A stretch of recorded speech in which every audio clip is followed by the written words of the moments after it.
We need to talk about the Moomin.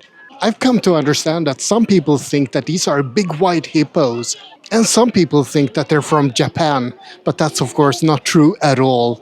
And some people don't even know about the Moomin at all. Now, we can't really have that, can we? The Moomin are Finnish trolls, and they're awesome.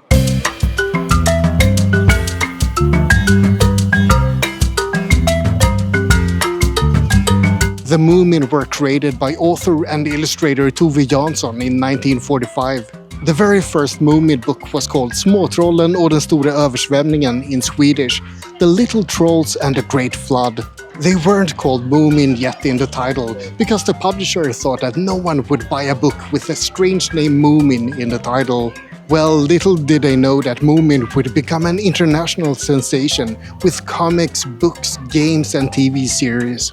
And amusement parks. There's a Moomin Valley at the Scandinavian House in New York, for example. And there's a Moomin theme park called Akebono Kodomo no Mori Koen in Japan. But most importantly, there's Moomin World outside of Turku in Finland, and that's where I am today. Even if you don't know much about the Moomin, I'm pretty sure that most people have heard of them at least. The Moomin books have been translated to 60 languages and the comics have been published all over the world. But the biggest success is probably the animated series. Both of them. One series came out in the 1990s and one in 2019. Both of them are Japanese-Finnish productions. The first one was called Tanoshi Moomin Ikka, or just Moomin outside of Japan. And the second one was simply called Moomin Valley. But the Moomin have featured in more than just books and comics and TV series. There's a lot of Moomin music available and Moomin merchandise of all kinds. And also a lot of different Moomin games from 1995 all the way up to 2024 with Snuffkin, Melody of Moomin Valley for PC and Nintendo Switch being the latest one. Many people saw Moomin for the first time in the comics though, even though that can be a generational thing. Moomin was published as a daily comic strip as well as in comic collection albums between 1947 and 1975. That's how I personally got introduced to Moomin, by reading my mom's old comics. But let's talk a bit more about those Moomin TV series, because I only told half the truth.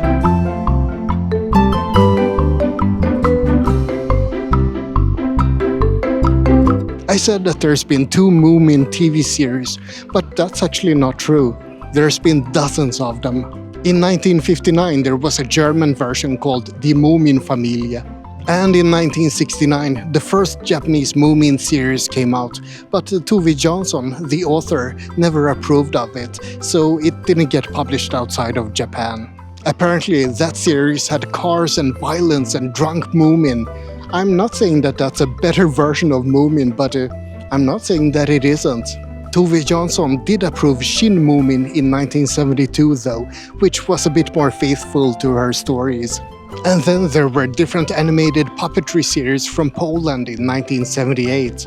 And the Soviet Union made a couple of short films in 1980 that's called, sorry, I need to check my notes, Shlyapa Volshebnika. And then, finally, we arrive at the 2 animated series that I already mentioned. So while many people these days only know about the Japanese animated series, there's a long history of Finnish trolls before that. I think that I actually saw that Polish puppet show when I was a kid. Swedish television was infamous for buying cheap children's stuff from Czechoslovakia and Poland. But if you try to show that to kids today, they'd probably call Child Protective Services on you.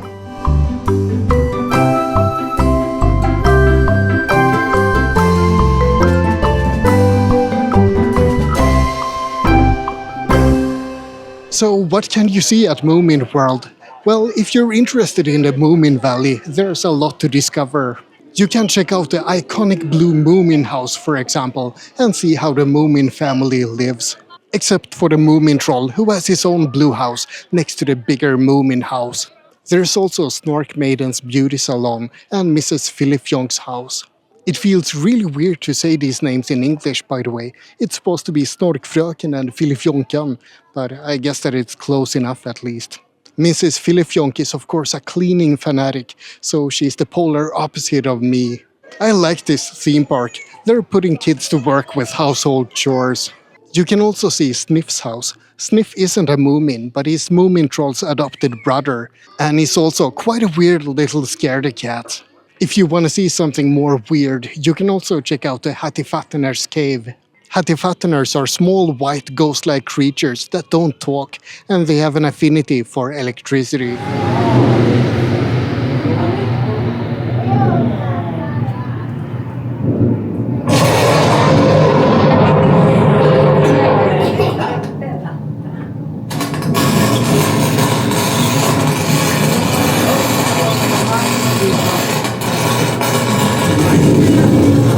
Moominpappa has traveled with them to their sacred island, and he's never really been the same ever since.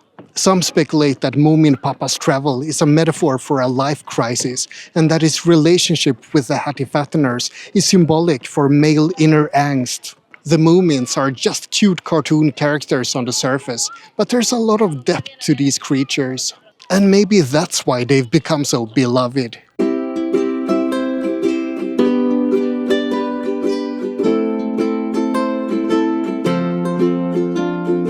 There's been a lot of analyses and interpretations of the Moomin stories. Moominpappa's conflicted masculinity is the source of a lot of discussion, for example, but there's more. The stories are quite strange and unnerving at times.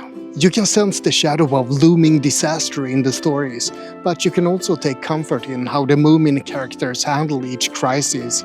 There's been a flood, a comet, and even an immigration crisis, and the Moomin have handled it all. More or less. And they handle it all in a very human way, even if they of course are not human at all. Loneliness and exclusion are also common themes in the stories, which makes sense given that they're from Finland, because Finland isn't really known as a cheerful and social place. How to handle different individual needs is also discussed. The Moomintroll and Snuffkin are close friends, and Moomin understands that Snuffkin is a vagabond who needs to travel. Snuffkin needs his freedom to explore, and Moomin has to learn to accept it, even though he misses Snuffkin.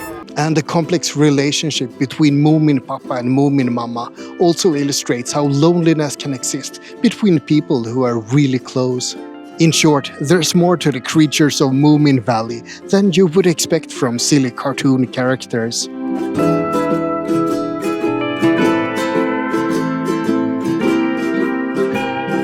Moomin World is a very pleasant place to visit. It's a happy place filled with fun attractions for kids and for adults who haven't grown up. It's also full of nature, and there's plenty of places to relax and enjoy the Finnish summer. And there's a lot of characters you can interact with. The Moomin family, of course, with Moominpappa, Moominmamma, and the Moomintroll. Little Me was my mom's favorite character, a tiny but temperamental fireball. Snuffkin is many other people's favorite character. His wanderlust and his love of telling stories is quite appealing to me, for example. We mustn't forget about Snork Maiden, of course, quick of mind and obsessed with jewelry. And the Moomintroll. And there's also Stinky, the bad boy of Moomin Valley, who apparently can be found in jail quite often. And many others. Too-Ticky, the witch, Mrs Fillyfjonk, and so many others. If you're not familiar with Moomin, then all of this is most likely gonna sound like complete gibberish. But I hope that you'll check it out anyway and see if you get hooked on these quite odd characters.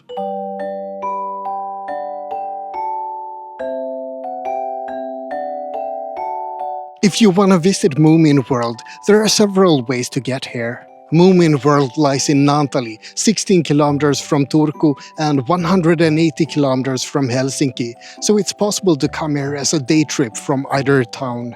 You're probably not gonna have a car, but that's an obvious way to get here. You can also take a bus from Turku, or a taxi if you feel like spending a lot and you're filthy rich. If you come here from Helsinki or Tampere, then train is the best option in my view. It's quick and convenient. I think you have to go by Turku if you come by train, by the way. And speaking of Turku, one more option for getting here is to take the steamboat Ukka-Pekka from Turku. Going with Ukko-Pekka takes around 2 hours, and it gives you a lovely view of the archipelago. The steamboat Ukko-Pekka will cost you 32 euros though, one way, and the bus will just cost a few euros. I'm actually doing a combination, Ukko-Pekka here and then bus back. A ticket to Moomin World itself will cost you 39 euros, and the webpage has an English version, so you won't have any trouble ordering a ticket. If you do visit Moomin World, you should definitely explore Turku as well. It's actually Finland's oldest city, dating back to the 1200s. I just might dive more into Turku in a separate video, so make sure you check it out if you're interested in Finland. This wasn't intended to be a complete guide to either the Moomin or Moomin World. It's intended to show you a bit of what to expect and to get you familiar with the characters. If you didn't know much about the Moomin before this video, then I hope that it can serve as a starting point for learning more about them. And if you did know about the Moomin, then, well, maybe I gave you some new pieces of information at least. Either way, I hope you enjoyed this exploration of Moomin World, the Moomin Valley, and all the weird and wonderful creatures that can be found there. If you want to learn more about upcoming videos, or just hang out with a bunch of pretty strange people, then visit the 3-Star Vagabond Facebook group. And also, you probably know the drill, like and subscribe and all that jazz, but most importantly, have a great day.